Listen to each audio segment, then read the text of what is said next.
Okay, motion in plane. So next chapter of your syllabus is this. So in this chapter we have to study about vector quantities and projectile motion, that is two-dimensional motion we call motion in plane. So this is basically 2D motion. So let's start with vector quantities. So first of all, what is mean by physical quantity? Physical quantity, the quantity which is measurable, वो quantity जिसको हम measure कर पाते हैं, that is the physical quantity. For example happiness. अगर मैं खुश होता हूँ तो ये क्वांटिटी मैं मेज़र नहीं कर पाऊँगा कि हमारी हैप्पीनेस कितनी है. उसके लिए हमारे पास कोई स्केल नहीं है कि मैं उसको मेज़र कर पाऊँ. उसके लिए ना किलोग्राम है, ना मीटर है, ना डिग्री सेल्सियस है. तो हैप्पीनेस को हम जनरली मेज़र नहीं कर पाते हैं कि अगर आप खुश हुए हैं तो कितना खुश हुए हैं. Clear? So happiness is not measurable. So we say that happiness is not a physical quantity. Painting, singing, playing cricket is the skill and skill can not be measured. Skill को आप मेज़र नहीं कर सकते हैं. अगर कोई painting बना रहा है या फिर कोई गाना गा रहा है तो उसकी आप रैंकिंग तो कर सकते हैं, लेकिन मेज़रमेंट करना हो कि वो कितना बढ़िया गाना गा रहा है तो उसके लिए स्केल आपके पास नहीं है. तो हम सिंपली बोलेंगे कि स्किल ऐसी क्वांटिटी है जिसका हम मेज़रमेंट नहीं कर पाते हैं. So skill is not a physical quantity. Happiness is not a physical quantity. Okay, तो सिंपली हम समझ लेंगे कि जिस क्वांटिटी को हम मेज़र कर पाएँ उसको फिज़िकल क्वांटिटी बोलेंगे, जिसको हम मेज़र नहीं कर पाए उसको हम फिज़िकल क्वांटिटी नहीं बोलेंगे. For example height of a man measurable है, उसको हम हमारे पास स्केल है, ऐसे रखेंगे, मेज़र करके बता देंगे इनकी हाइट इतनी है. Clear? Mass of any object वो मेज़र कर सकते हैं. फोर्स ऑन एनी ऑब्जेक्ट वो भी मेज़र कर सकते हैं. डिस्प्लेसमेंट वो भी मेज़र कर सकते हैं. तो ऐसी क्वांटिटीज़ जिसको हम मेज़र कर लें that we call physical quantity. So we can write the quantity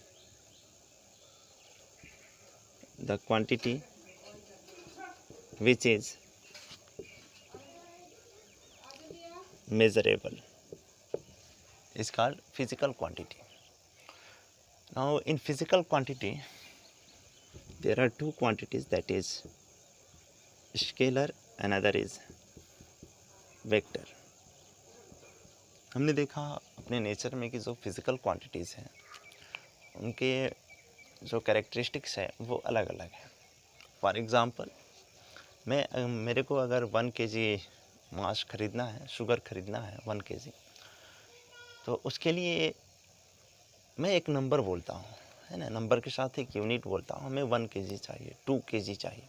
तो हमारी पूरी इन्फॉर्मेशन एक नंबर में होती है, मैग्नीट्यूड में होती है.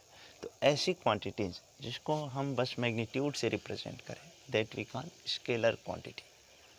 अगर मैं बोलता हूँ कि 500 किलोमीटर में चल के आया, 500 किलोमीटर, तो एक्चुअली मैं डिस्टेंस बता रहा हूँ. तो इसके लिए अगर पूछना हो कि कितना डिस्टेंस आपने ट्रैवल किया तो एक ही नंबर से हम रिप्रेजेंट करेंगे दैट वी कॉल 200 और 500. तो इसमें हम बेसिकली क्या देख रहे हैं कि मैग्नीट्यूड बता रहे हैं. मैग्नीट्यूड का मतलब जो मैं नंबर बोल रहा हूँ. तो ऐसी क्वांटिटीज़ को बोली जाएगी scalar quantity that has only magnitude.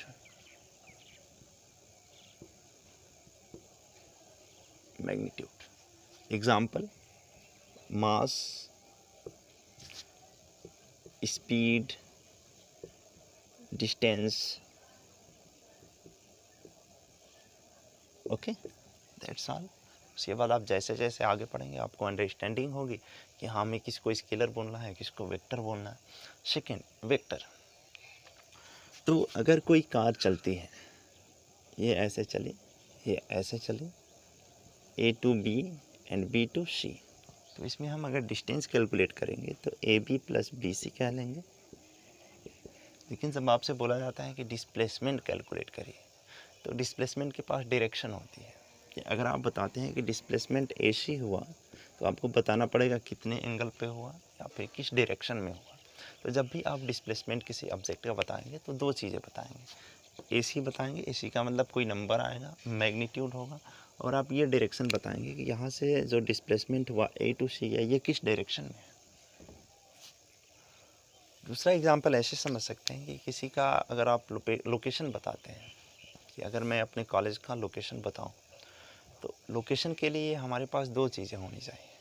कि अगर मैं आपको वहाँ पे भेजना चाहता हूँ तो आपको मैं ये बताऊँगा कि मेरा कॉलेज जो है 2 किलोमीटर है, यहाँ से आप 2 किलोमीटर आइए, तो आप इधर भी जा सकते हैं, इधर भी जा सकते हैं, इधर भी कहीं भी जा सकते हैं, आपके पास फ्री है। लेकिन जब मैं आपको ये रिस्ट्रिक्ट कर दूंगा कि 2 किलोमीटर आपको ईस्ट में चलना है, तो आप इधर ही जाएंगे और हमारा कॉलेज मिल जाएगा। क्लियर? तो जब लोकेशन हमको बोलनी होगी, पोजीशन बोलनी होगी किसी ऑब्जेक्ट की, किसी प्लेस की, तो उसके लिए हम दो चीज़ें बोलेंगे, 2 किलोमीटर भी बोलेंगे और ये बोल देंगे कि ईस्ट में जाइए। क्लियर? या फिर इधर बोल देंगे। तो जो डायरेक्शन हम बोलेंगे, clear, this is the magnitude and this is the direction. तो ऐसी क्वांटिटीज जिसके पास मैग्नीट्यूड भी होगा, डायरेक्शन भी होगा, that we call vector quantity. Clear? So magnitude and direction. For example, position, displacement, acceleration, velocity, force, that's all the vector quantities. Now let us consider what's about current. This is plus, this is minus. तो हमेशा हम direction तो बनाते हैं plus two minus. जब भी हम circuit बनाते हैं क्लास 10th में, तो उसमें हम डायरेक्शन बनाते हैं कि करंट जो फ्लो होती है वो प्लस से माइनस की तरफ फ्लो होती है, और इसके पास कोई नंबर भी होता है, मैग्नीट्यूड भी होता है कि ये करंट कितनी है। तो हम सिंपली क्या बोलेंगे कि करंट के पास मैग्नीट्यूड भी है, डायरेक्शन भी है। क्लियर? तो ये वेक्टर क्वांटिटी होनी चाहिए। लेकिन एक्चुअली क्या होता है कि इधर से सपोज़ करेंट आई 5 एम्पियर, इधर से current I, suppose this is minus and this is plus direction, और ये करंट इधर चले गए। तो हमारा जो रूल है, ऐसे हम डिस्प्लेसमेंट कैलकुलेट करते हैं कि ये ऑब्जेक्ट A टू B चला, प्लस डिस्प्लेसमेंट हुआ, फिर B टू A चला गया, माइनस डिस्प्लेसमेंट हुआ, और ओवरऑल डिस्प्लेसमेंट ज़ीरो हो गया। तो ये वेक्टर क्वांटिटी का एक नेचर होता है कि उसका एडिशन हम एल्जेब्रिकली नहीं करते हैं, उसका एडिशन हम वेक्टर एडिशन करते हैं, है ना। इसका एडिशन हमें वेक्टर एडिशन करना होता है। तो इसमें अगर हम ऐसे करते हैं कि इधर से -5 इधर से +5, तो यहाँ पे जो अगर हम एमीटर लगाते हैं तो ज़ीरो आना चाहिए। लेकिन एक्सपेरिमेंटली हम देखते हैं कि इधर से +5 इधर से -5, यहाँ पे ज़ीरो नहीं, यहाँ पे 10 हो जाता है। इसका मतलब जो डिस्प्लेसमेंट में हमारा रूल है एडिशन का, that we call vector addition, वो करंट के लिए एप्लीकेबल नहीं है। तो इसलिए हम इसको बोलते हैं कि ये एक वेक्टर क्वांटिटी नहीं है, ये स्केलर क्वांटिटी है। और अपने डेफिनेशन में एक चीज़ हमने और ऐड कर लिया कि वेक्टर वो क्वांटिटी को बोली जाएगी जिसके पास मैग्नीट्यूड होगा, जिसके पास डायरेक्शन होगा, और ये वेक्टर लॉ को ओबे करना चाहिए। ओबे vector law of addition.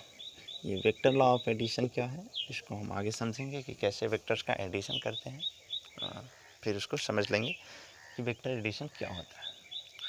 Okay, so the quantity which add magnitude, direction and obey the vector law of addition, that we call vector quantity. Okay, next, how we will represent vector quantity. So representation of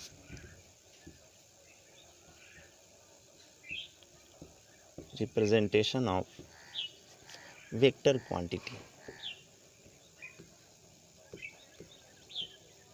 There are two methods to represent a vector quantity. One is for writing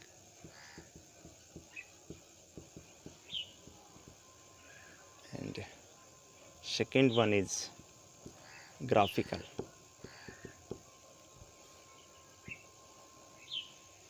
Now let us consider displacement of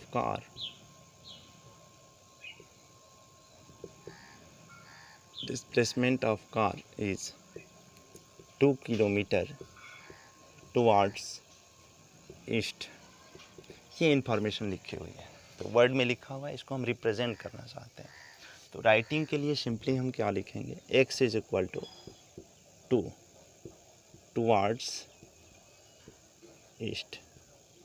okay, चूँकि displacement vector quantity है तो इसके ऊपर हम एक ऐसे sign बनाते हैं जिसको एरो बोलेंगे। ओके, एक्स बार डिस्प्लेसमेंट 2 किलोमीटर और डायरेक्शन भी मेंशन होगा। और अगर हम फोकस करना चाहते हैं कि ये वेक्टर क्वांटिटी है तो उसके लिए हम इसके ऊपर एरो रिप्रेजेंट करेंगे। जैसे हम फोर्स लिखते हैं तो ऐसे एफ लिखा हुआ है, इसका मतलब सपोज 5 न्यूटन फोर्स लिखा हुआ है, 5 न्यूटन। यहाँ पे कुछ डायरेक्शन भी होगी इसकी, क्लियर, वो हम लिख लेंगे टुवार्ड्स ईस्ट, नॉर्थ, जो भी होगा। लेकिन जब हम इसको शो करना चाहेंगे कि नहीं वेव एफ जो है वो वेक्टर क्वांटिटी ही है, तो इसके लिए हम एरो बनाएंगे। तो राइटिंग के लिए हमारा मेथड क्या है कि जिस अल्फ़ाबेट से हम वेक्टर क्वांटिटी को रिप्रेजेंट करते हैं, फोर्स को एफ से रिप्रेजेंट करते हैं, एक्सेलरेशन ए लिखा करते हैं, है ना, जनरली ए लिखते हैं। तो अगर हमें शो करना होगा कि ये वेक्टर क्वांटिटी है तो इसके ऊपर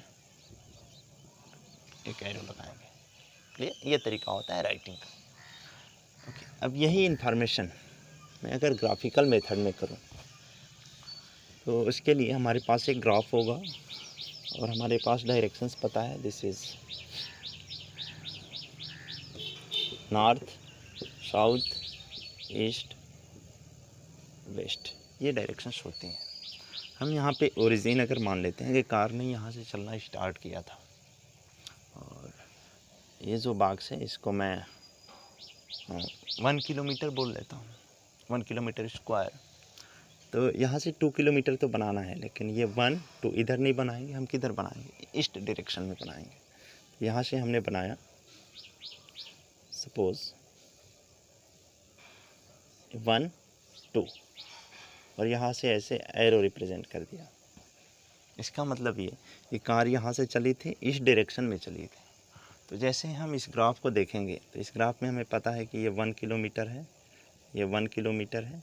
तो हम देख के समझ जाएंगे कि ये कोई क्वांटिटी लिखी हुई है, डिस्प्लेसमेंट लिखा हुआ है जो कि 2 किलोमीटर है और उसकी डायरेक्शन क्या है, जिधर एरो होगा, क्लियर। अगर हम लिखना चाहते हैं displacement is 4 kilometre towards south, तो 4 किलोमीटर के लिए कैसे बनाएंगे, दिस इज़ 1 2 3 4 साउथ की डायरेक्शन में। साउथ की डायरेक्शन में बताने के लिए यहाँ पे हेड बनाएंगे और ये टेल है, this is tail, this is head. तो इसको जैसे हम देखेंगे तो समझ जाएंगे ये 4 किलोमीटर है और इसकी डायरेक्शन क्या है, साउथ डायरेक्शन है, clearly. Okay, now let this is 6 kilometre towards west. तो इसके लिए हम 1 2 3 4 5 6 और एरो इधर बना देंगे। इसको हम बोलेंगे ये 6 किलोमीटर है, ये 4 किलोमीटर है, ये 2 किलोमीटर है, clear.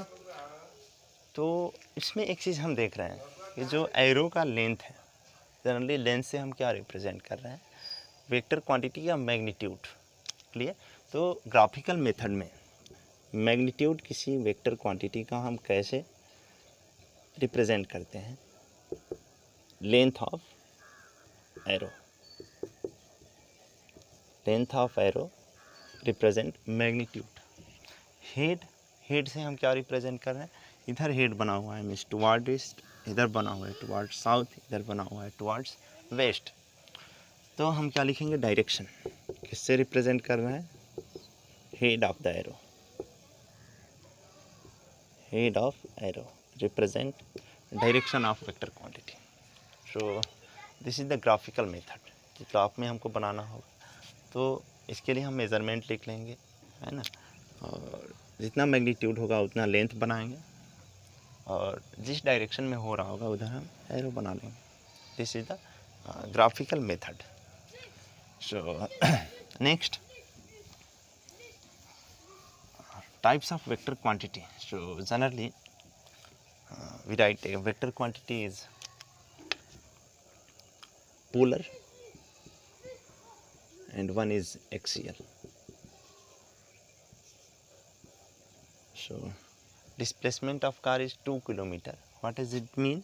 That car start from here and move to here 2 kilometer in this direction. Force on any body, this is the body and this is the force. So this is the point of application where we apply the force.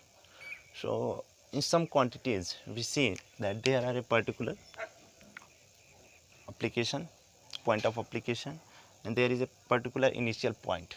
So in a vector quantity, if it has the starting point or point of application, we call this is the polar vector. So it has starting point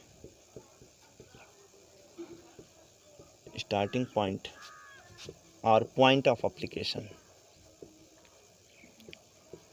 point of application or starting point we call polar vector quantity or polar vector simply. So example is displacement, velocity, acceleration, force are the polar vector. Okay, what's about axial vector? So axial vector is generally along the axis in rotational motion.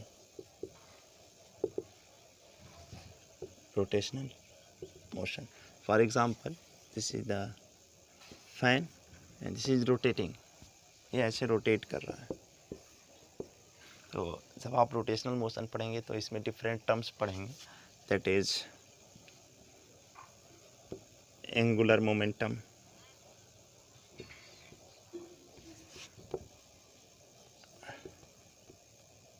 Angular velocity, torque. तो ये जो quantity होती है, अगर मैं angular velocity बोलता हूँ omega, तो लीनियर वेलोसिटी की तो डायरेक्शन इस पॉइंट पे इधर है, इस पॉइंट पे इधर है, लेकिन ओमेगा की डायरेक्शन क्या है, इसका कोई स्टार्टिंग पॉइंट आपको नहीं दिख रहा है कि ओमेगा जो हम बना रहे हैं उसका स्टार्टिंग पॉइंट कहाँ पे है. तो उसके लिए ओमेगा या फिर सिंपली हम एंगुलर मोमेंटम लिखते हैं. ओके, तो इसका स्टार्टिंग पॉइंट किधर है, तो इसके स्टार्टिंग पॉइंट के लिए हम बोलते हैं कि स्टार्टिंग पॉइंट इसका नहीं है और इसकी जो डायरेक्शन हम बनाएंगे वो अलोंग द एक्सिस बनाएंगे. कि अगर ये ऐसे रोटेट कर रहा है तो इसकी डायरेक्शन अलोंग द एक्सिस होगी. अलोंग द एक्सिस में ये आउटवर्ड भी हो सकता है और डाउनवर्ड भी हो सकता है. क्लियर? तो इसके लिए हम एक रूल यूज़ करते हैं, that is right hand rule, right hand curl rule basically. So if this is in our anti-clockwise direction, this is anti-clockwise direction, then thumb represents the direction of axial vector. So for this case direction is outward. इसके opposite अगर ऐसे हो रहा होगा, this is downward. So for this downward. Okay, anti clockwise motion होगा, rotational motion होगा, तो उसमें जो भी क्वांटिटीज रिलेटेड है, जो एक्सियल वेक्टर्स हैं, वो आउटवर्ड डायरेक्शन में होंगे. क्लॉकवाइज होगा तो वो डाउनवर्ड डायरेक्शन में होंगे. ओके, इसके बाद हम आउटवर्ड और डाउनवर्ड पेपर पे कैसे रिप्रेजेंट करेंगे, तो उसके लिए हम ऐसे याद रख लेते हैं कि ये एरो है. क्लियर? और जब आउटवर्ड आ रहा होगा तो ये एरो अगर आपकी तरफ आउटवर्ड जाता है तो ये नोक आपको दिखेगा उसका. क्लियर? तो आउटवर्ड के लिए हम एक सिंबल बना लेंगे दिस, कि तीर ऐसे हमारी तरफ आ रही है, उसका नोक हमको दिख रहा है. क्लियर? डाउनवर्ड जाएगा तो ये दिखेगा, सॉरी डाउनवर्ड नहीं, इसको इनवर्ड लिखना चाहिए. This is inward. Okay, inward direction. तो इसके लिए हम जब एरो ऐसे जाएगी आपसे दूर अंदर की तरफ जाएगी तो ये पार्ट दिखेगा आपको, तो उसके लिए हम ऐसे बनाते हैं. तो अगर ऐसे बना हुआ है इसका मतलब डायरेक्शन क्या है, आउटवर्ड है. अगर ऐसे बना हुआ है इसका मतलब डायरेक्शन जो है वो इनवर्ड है. तो इस तरीके से हम एक्सियल वेक्टर को रिप्रेजेंट करते हैं.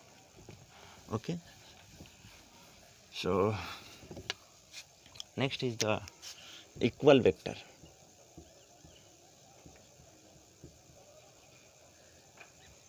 तो हमने ग्राफिकल मेथड में पढ़ा कि ये वेक्टर है, इसका मैग्नीट्यूड है 5 मीटर. तो इसके इक्वल वेक्टर क्या होगा? तो हम 5 मीटर इधर भी बना सकते हैं, इधर भी बना सकते हैं। सपोज़ हमने इधर बनाया, ये भी तो 5 मीटर है, लेकिन ये दोनों वेक्टर्स इक्वल नहीं है, क्योंकि वेक्टर जब भी हम लिखते हैं तो उसमें डायरेक्शन इंक्लूड होता है। ए वेक्टर को हम देखेंगे कि इसका डायरेक्शन जो है इधर है, बी वेक्टर का डायरेक्शन इधर है, तो ये इक्वल वेक्टर नहीं है। इक्वल वेक्टर होने के लिए ये 5 मीटर मैग्नीट्यूड तो होना ही चाहिए इक्वल, और इसकी डायरेक्शन भी सेम होनी चाहिए। तब हम बोलेंगे कि ए और बी दोनों इक्वल वेक्टर है।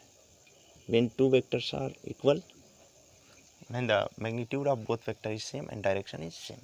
अगर मैग्नीट्यूड और डायरेक्शन दोनों सेम होता है तब हम बोलेंगे कि ये दोनों वेक्टर्स इक्वल है।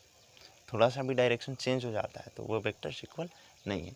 तो आप इक्वल वेक्टर्स ऐसे बनाएंगे। Okay, this is negative vectors. ये इम्पॉर्टेंट होता है कि अगर ये वेक्टर हम बनाते हैं ए, दूसरा वेक्टर बनाते हैं बी, पैरेलल है बिल्कुल, तो अभी हम बोलेंगे कि vector A is equal to vector B, लेकिन अगर इसके डायरेक्शन हम चेंज कर देंगे ये, तब हम बोलेंगे कि ये एक दूसरे के निगेटिव वेक्टर्स हैं। इसको हम कैसे लिखेंगे? तो अगर ए इज इक्वल टू बी लिखते हैं, मैग्नीट्यूड लिखते हैं तो इक्वल है। अगर मैं डायरेक्शन लिखता हूँ तो एक को प्लस लिखूँगा तो दूसरे को माइनस लिखना पड़ेगा। तो इसमें बोला जाएगा कि A is the negative vector of B और B is the negative vector of A. तो दो वेक्टर्स निगेटिव वेक्टर्स कब होंगे? जब इनका मैग्नीट्यूड सेम होगा और दोनों अपोजिट डायरेक्शन में होंगे। When two vectors has the same magnitude and opposite in direction, just opposite, is called negative vectors of each other. Okay, there are some vectors more, that is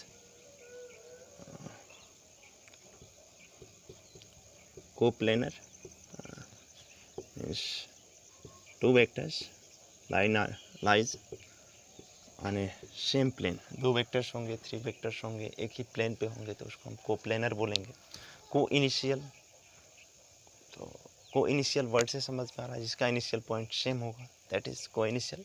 and there are more vectors, that is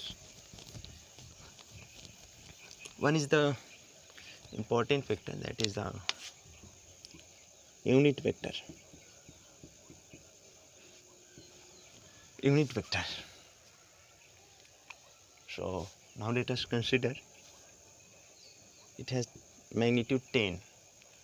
You can consider this is displacement or force, anything which is magnitude 10 and direction is this, so not 10, suppose 5, means this is 1 2 3 4 5, this is 1 1 1 1 and this is 5 1. Okay, now let us draw a vector in same direction. This is vector A and we call this is full vector, means this is full vector. What's about this? So you see that this vector has the same direction as full vector. This vector has the same direction as full vector, but magnitude is 1. Magnitude is 1. So we call this magnitude is 1 and direction is same as full vector. This is the unit vector, and we write A. If we write this, this is the full vector. If we write this, this is the magnitude of this vector. So to represent that this is the unit vector of this full vector, we write A and this is cap. So whenever we write A cap, means A has the magnitude 1 and it is in the same direction of A. Clear? जब भी हम बोलेंगे कि ऐसे हम लिखेंगे तो इसका मीनिंग ये कि इसका मैग्नीट्यूड 1 है, इसकी डायरेक्शन क्या है तो ए वेक्टर की तरफ है। Clear? This is unit vector which has magnitude 1 and direction is same as full vector. Okay, एक चीज़ हम ये ऐसे समझ लेते हैं, अगर ये वेक्टर ए लिखा है और हम ऐसे मॉड लगा देते हैं तो अब इसका मतलब नहीं कि ये किस डायरेक्शन में है, बस हम उसका मैग्नीट्यूड बोल रहे हैं। अब इसका मतलब बस हो गया 5। ऐसे था तो क्या मतलब था? 5 metre suppose displacement in east था, ये 5 मीटर डिस्प्लेसमेंट हो रहा है इस डायरेक्शन में, लेकिन जैसे ही हमने ये लगा दिया तो ये चीज़ें चेंज हो गई। अब हम क्या बोल रहे हैं, मैग्नीट्यूड। तो कोई भी वेक्टर है उसके ऊपर आप मार्ड लगा दीजिए तो वो क्या रिप्रेजेंट करता है, ओनली मैग्नीट्यूड, उसका डायरेक्शन हमें नहीं बोलना होता है। या फिर सिंपली इतना ना लिख करके हम सिंपली ए लिखते हैं।